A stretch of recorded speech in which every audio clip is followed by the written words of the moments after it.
정부가 일제 강제징용 피해 배상 해법안을 내일 공식 발표합니다. 그간 논란이 많았던 제3자 변제안을 사실상 확정할 것으로 보이는 데다 그동안 피해자 측에서 요구해온 일본 피고 기업의 직접 참여와 사과는 포함되지 않을 것으로 관측되고 있습니다. 먼저 백민경 기자입니다. 내일 발표되는 강제징용 피해 배상안의 핵심은 제3자 변제입니다.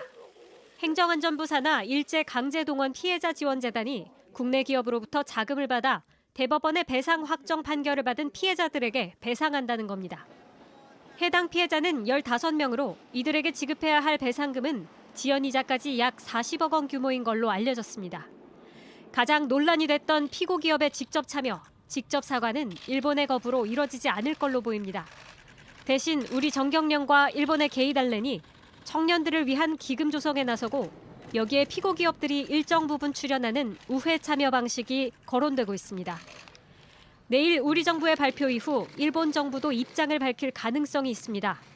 이 과정에서 일본 정부가 오부치 선언 등 그간 진정한 사과를 언급한 과거 담화들을 계승할지 아니면 새로운 사과와 반성을 선언할지 초점이 맞춰지고 있습니다. 강제징용 문제가 해결적으로 방향이 잡히면 일본의 한국 반도체 소재 수출 규제와 한국의 세계무역기구 제소 등 양국의 다른 현안에 대한 논의에도 속도가 붙을 걸로 보입니다. JTBC 백민경입니다. 결국 정부가 추진하는 제3자 변제 방식은 일본 피고 기업 대신 우리 정부가 피해자들을 지원하겠다는 건데 징용 문제 배상을 완전히 매듭 짓기에는 많은 난관이 예상됩니다. 이어서 이지혜 기자입니다. 국내 피해자 측에서는 그동안 일본 피고 기업의 배상금 참여를 요구했습니다. 그러나 이번 제3자 배상금 지급안에는 일본 기업의 참여가 빠진 것으로 알려졌습니다. 피해자 측은 받아들일 수 없다는 입장입니다. 일본에서 가서 고생했고 미쯔비시로부터 돈 못 받고 인권 침해를 당했는데 왜 일본 기업이 아니라 우리 한국 기업들의 기부금을 걷어서 대신한다라고 하는 것인지. 최소한 일본 기업 참여라도 시키겠다던 외교부 약속도 실패로 돌아갔다며 우리 측 재원으로 피해자의 판결 채권까지 소멸시키는 행위라고 지적합니다.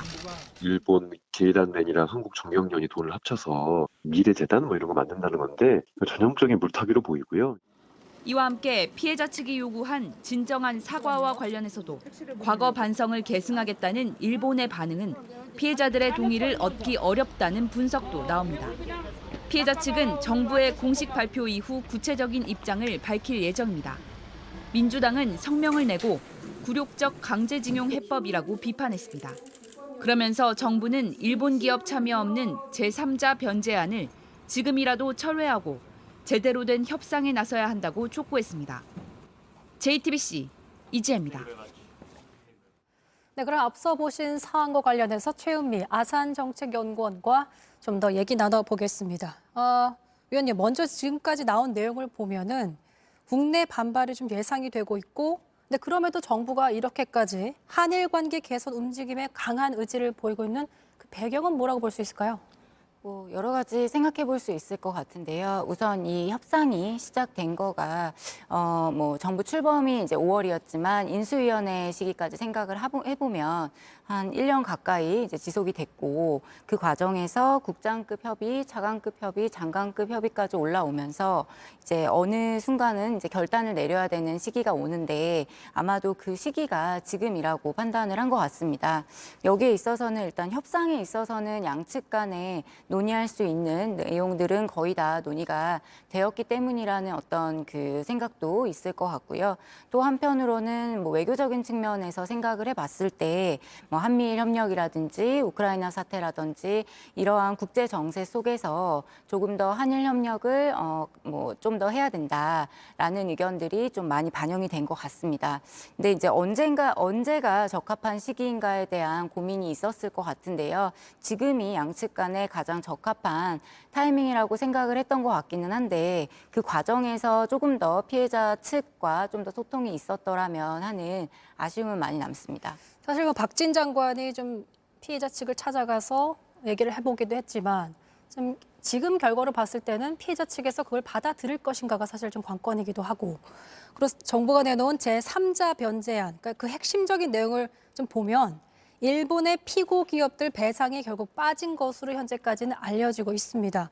그래서 피해자들이 수긍하기 쉽지 않을 것이다. 더욱 쉽지 않겠어요. 그럴 수 있다고 보고요. 충분히 이 부분에 대해서 반대하는 의견도 많이 있을 거라는 생각이 듭니다. 그런데 저희가 이제 피해자 측이라고 했을 때 피해자 측이 누군가에 대해서 생각을 좀 해봐야 될 것 같은데요. 왜냐하면은 이 사건이 일단 좀 소송이 3건이었고 그중에서 피해자 기준으로 봤을 때는 15명이고요. 원고 기준으로 보면 14명입니다. 그런데 이제 아무래도 좀 오래 지속이 된 사건이다 보니까 그 과정에서 돌아가신 분들도 계시고 하다 보니 유족들까지 포함해서 권한을 승계받으신 분들이 32명 정도 되시는 걸로 알고 있는데 당연히 이 가운데서 이제 의견이 다 차이가 있고요. 그러다 보니 사실상 이제 반대하는 의견도 있지만 그렇지 않으신 분들도 있으시거든요. 그래서 당연히 반대하시는 분들에 대한 의견도 존중이 돼야 되지만 목소리를 크게 내진 않으시지만 이 제3자 변제안에 대해서 찬성을 하시고 또 뭐 피고 기업의 돈이 아니더라도 변제를 받고 판결금을 받겠다라고 얘기하시는 분들도 분명히 계시기 때문에 이분들의 목소리도 충분히 존중이 되어야 된다 이렇게 생각하고 있습니다. 그렇군요. 근데 지금 사실 어떤 정책도 사실 뭐 양쪽이 다 만족할 만한 상황이 나올 수도 없지만 지금 나오는 내용대로만 흘러간다면 일본도 사실 결국 이 문제로부터 완벽하게 자유로울 수 없겠다라는 생각도 들거든요. 어떻게 보세요? 기본적으로 정부에서 이제 추진을 했던 협상의 내용은 대법원 확정 판결 14분, 피해자 기준으로 15분에 대한 내용이고 이 문제로 강제동원 문제가 전부 다 끝났다. 이거는 아닌 거죠. 그래서 그것 때문에라도 앞으로 이 문제를 어떻게 해나가야 될 것인가에 대한 고민이 충분히 반영이 되어 있다고 보고요. 뭐 미래 기금 이런 걸 이제 만든다라는 이야기가 나오는데 물론 내일 해법이 이제 발표될 때 내용을 들어봐야겠지만 이 부분은 단순히 이제 여기서 끝나는 게 아니라 과거에 우리가 아팠던 그런 기억들을 어떻게 치유하고 또 어떻게 화해 과정에 이를 것인가 그 부분에 대한 고민이 같이 들어가야 되지 않을까 그렇게 생각합니다. 알겠습니다. 지금까지 최은미 아산정책연구원 연구위원과 관련된 얘기 들어봤습니다. 고맙습니다. 감사합니다.